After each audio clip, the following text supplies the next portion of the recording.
Don't forget, you can pause and rewind this video to go back over any points made. Volume. The volume of a solid is the amount of space inside the solid. Consider the cylinder below. If we were to fill the cylinder with water, the volume would be the amount of water the cylinder could hold. Volume is measured in cubic centimetres, called centimetres cubed. Here is a cubic centimetre. It is a cube which measures 1 centimetre in all directions. Look at the cuboid below. To begin to work out the volume of this shape, we must first calculate the area of the base of the cuboid.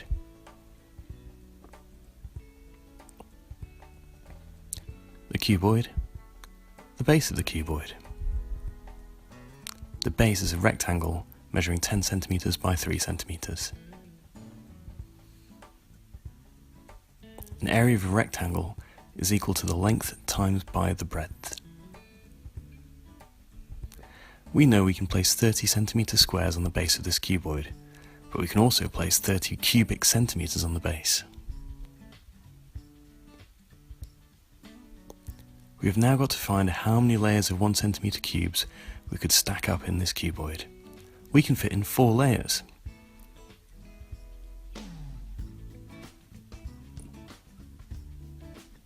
We have found the volume of the cuboid is given by 10 times 3 times 4, which equals 120 centimetres cubed. Remember this formula for the volume of a cuboid. The formula to work out the volume of a cuboid is length times breadth times height.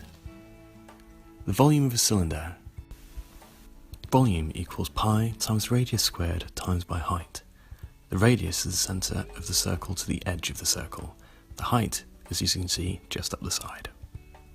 Pi. Pi is the ratio of a circle's circumference in relation to its diameter. Regardless of the size of the circle, pi is always the same. So for any circle, dividing its circumference by its diameter will give you the exact same number, pi. Relax about this, we'll look in more detail. In most cases, it is best to just use 3.14 to represent pi. The volume of a cylinder. Let's try a calculation together. This cylinder is 10 centimetres tall and has a radius of 6 centimetres. So first we need pi times by the radius squared. We then need to times this by the height of the cylinder, which leaves us with 1130.4 centimetres cubed. Remember, the formula to work out the volume of a cylinder is pi times the radius squared times height. Use these hints and tips and you'll maximise your marks in the exams. And don't forget, you can go back to check any areas that you're not sure about. Best of luck.